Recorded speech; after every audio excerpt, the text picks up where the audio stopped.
여러분의 사교육비는 어떤 상황입니까? 최근 그 3월 11일자 보도자료에 이렇게 2021년 초중고 사교육비 조사 결과가 그 통계청 자료로 나왔습니다. 이게 이제 해마다 그 자료를 조사하는데 코로나 이전 상황과 또 이후 상황이 상당히 달라졌어요. 그래서 사실 2007년 사교육비 통계자료 조사 이후 역대 최대의 지금 금액을 사교육비로 쓰고 있다고 합니다. 그래서 여러분 가정은 어떤지 한번 얘기를 들어보고 또 댓글로 여러 의견들 남겨주시면 좋을 것 같습니다.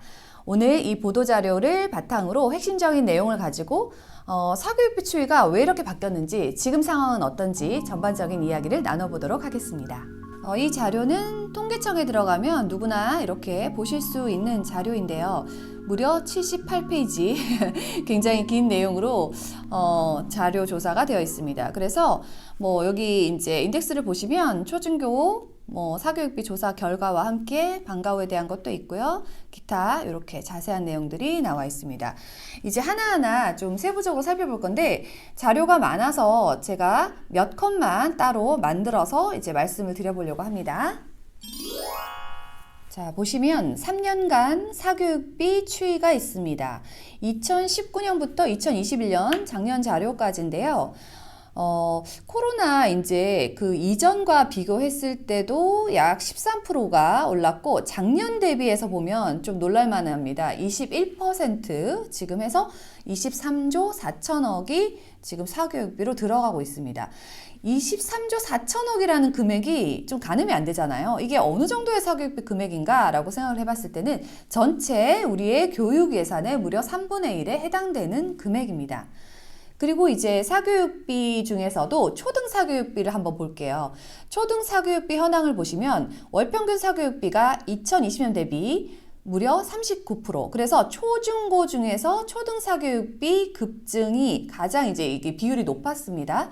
그리고 사교육 참여율이 82%. 이것도 이제 비교를 하면 약 12% 이상 증가를 하였고요. 그리고 주당 참여 시간, 이건 아이마다 이제 주당으로 생각하면 되는 거죠. 약 이제 7시간에 가까워요. 6.8시간, 그래서 2.2시간이 증가했습니다. 사교육비의 증가 이유를 한번 살펴봤는데, 요거는 제가 봤을 때 심층 인터뷰에 대한 부분이 아니라 전반적인 내용에 대한 이제 설문 자료다 보니까 좀 구체화되어 있지는 않더라고요. 그래서 학교 그 일반 교과로 봤을 때는 국영수, 사과 이런 과목이죠. 학교 보충 수업에 대한 니즈로 했다. 그게 50%가 넘고, 그리고 이제 선행학습에 대한 부분이 23.8%, 그리고 진학준비, 중2 친구들이 고등학교 간다던가, 초등학교 5, 6학년 친구들이 중학교를 준비한다던가, 이런 것들이죠. 그래서 14.2%가 됩니다. 여기에서 이제 주목해 볼 만한 거는 코로나 상황으로 인해서 학교 수업이 사실 원활하게 되지 않았기 때문에 이전에는 선행학습에 대한 니즈가 더 있었을 것 같은데 학교 수업 자체의 부분들을 보충하기 위해서 사교육을 많이 선택했다는 의견이 무려 50% 넘고 있죠. 그리고 예체능을 한번 볼게요. 예체능은 취미 교양, 재능 개발, 아예 이런 것들을 위해서 한다라는 게 당연히 많은데 그 특이할 만한 점이 친구 사귀기 위해서 간다는 얘기도 있었어요. 왜냐면 코로나 때 밖에서 친구들을 만나는 것도 조심스러웠고 실제로 따로 집에서 만나는 것도 굉장히 비율이 이제 낮아졌을 거예요. 그래서 친구를 사실 만날 수가 별로 없었던 거예요. 그래서 예체능 학원인 피아노나 미술, 운동학원 이런 데 가가지고 친구라도 사귈 수 있는 상황이 되었으면 하고 보내는 마음도 있었다는 거죠. 자, 다음은 이렇게 보시면 교과별 사교육비예요. 근데 교과별로 이렇게 봤을 때 이제 이전과 좀 다른 부분이 뭐였냐면 그전에는 영어 수학에 굉장히 비율이 높았어요. 그죠? 근데 과학이나 사회 이런 쪽들도 이제 추가적으로 학원을 더 다니게 됐다라는 의미로 보여집니다. 그리고 초중고에 이전에 말씀드린 사교육비에서 초등학교가 약 39%가 증가를 했고 중학교는 14.6% 그리고 고등학교는 6.0%에서 되어 있는데 의외로 사실 고등학생 친구들이 되게 많이 증가했을 거다라는 생각을 했었는데 예상과 달리 초등생이 높았어요. 이건 아마 보육에 대한 의미도 굉장히 컸을 것 같은데 그래서 이 친구들은 초등의 친구들은 예체능도 굉장히 많이 증가를 했다라는 것들이 데이터에서 보여집니다. 앞서 이제 설명드린 내용이나 아니면 통계청 자료 또는 뭐 뉴스 기사에서 나오는 내용 외에 우리가 예측할 수 있는 진짜 사교육비 증가 이유는 뭘까를 한번 생각해 보게 됐어요. 근데 첫 번째는 사실 방과 후나 돌봄이 제대로 되지 않은 부분이 상당히 클 거라는 생각이 들었습니다. 특히 직장맘의 경우에는 이제 이전에는 뭐 방과 후 시간으로도 시간을 채웠고 그리고 돌봄으로도 채울 수 있었고 뭐 여러 가지로 그게 가능했는데 그 뒤에 남는 시간이 너무 많은 거죠. 그래서 실제로 엄마가 이제 집에 돌아갈 시간까지를 어떻게든 이제 채워야 하잖아요. 그래서 그 부분 때문에 앞서 보셨던 것처럼 초등생이 월등히 증가한 게 아닌가? 그리고 예체능도 그 뒷시간에 더 붙이지 않았을까라는 생각을 하게 됐고요. 두 번째는 앞서서 그런 부분이 있잖아요. 학교 수업을 보충하기 위해서 50%가 다닌다 그랬어요. 이거는 학습 격차에 대한 이슈들이 굉장히 그간 많이 이제 거론이 됐고 그 부분에 대해서 걱정스러운 마음이 되게 크기 때문에 학교에 대한 수업에 보충을 한다라는 생각을 했었을 거고 그리고 거의 1년여간 줌 수업도 원활하게 되지는 않았었어요.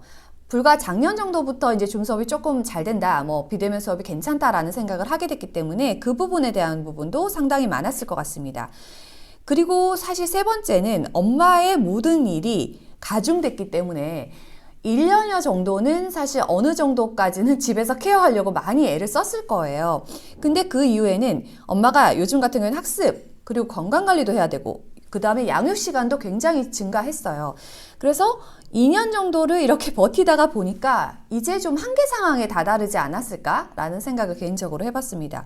그래서 양육하는 시간을 뭐 이제 어느 정도까지는 학원을 통해서 예체능이 증가했다는 걸 봐도 알 수 있고요. 그런 식으로 변화가 되지 않았을까 생각을 해봤고요.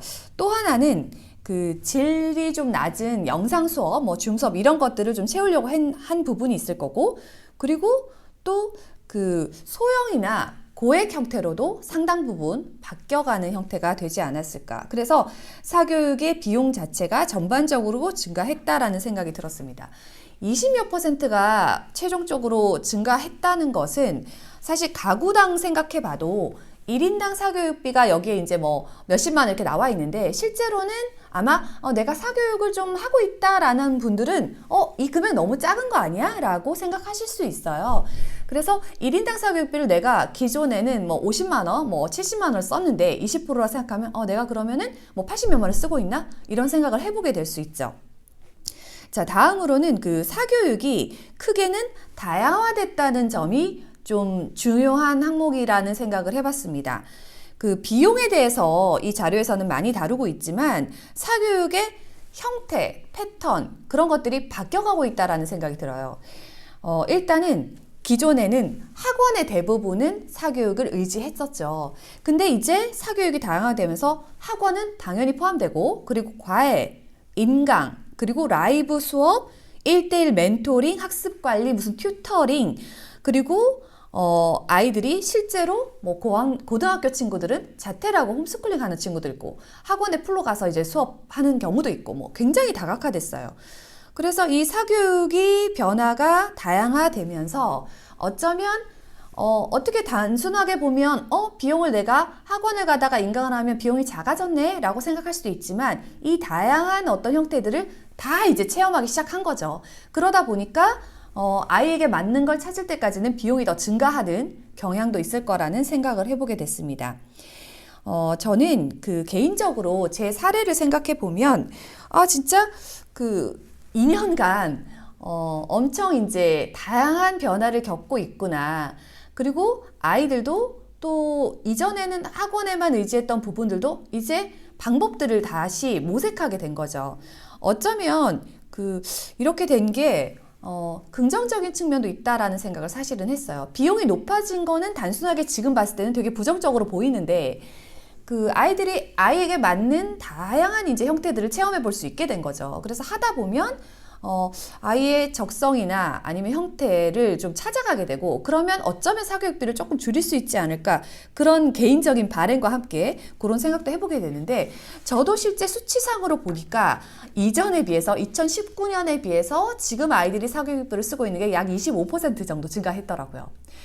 그렇게 생각해 보니까 이 통계 자료에서 보이는 것처럼 한 20% 정도가 평균치로 증가를 했다는 얘기는 어떤 친구한테는 100% 증가할 수도 있고 또 어떤 친구한테는 뭐 마이너스 몇 퍼센트일 수도 있지만 이게 평균적으로 계산했을 때는 약 20% 정도가 한 가구당 증가를 해서 사교육비 부담이 늘었다라는 생각을 할 수 있는 거죠. 이렇게 이제 그 사교육비에 대해서 한번 이렇게 쭉 훑어봤는데 제가 뉴스 자료들을 보면서는 실제로 그 체감하고 있는 내용과 이렇게 수치상으로 뽑아보면 조금 다른 내용일 수 있잖아요. 그래서 정량적으로는 이렇게 나와 있지만 정성적으로는 여러분들이 2년 동안 어떤 생각을 하고 있는지 굉장히 궁금해졌어요. 그래서 각 가정에서 2년 전 또는 작년에는 이러이러한 사교육을 했는데 지금은 이런 사교육을 받고 있고 그리고 실제로 계산을 해봤더니 금액이 이렇게 늘어났어요. 그리고 우리 아이는 이 정도 나이예요 라고 여러분의 의견들을 댓글로 좀 남겨주시면 그 내용을 가지고 저희가 좀 취합을 해서 또 후속으로 실제로 사교육비는 이렇게 바뀌어가고 있고 사교육 스타일도 이렇게 달라지고 있고 그리고 이후에 우리가 어떤 사교육 형태로 좀 더 바람직하게 최종적으로는 가져가면 좋을지 그거에 대해서도 대안이 좀 만들어지지 않을까 생각하고 있습니다. 댓글로 많이 남겨주시고 또 이렇게 보도자료도 한번 통계적 링크 걸어둘 테니까 자료 찾아서 한번 보시고 관련 기사들도 찾아보시면 좋을 것 같습니다.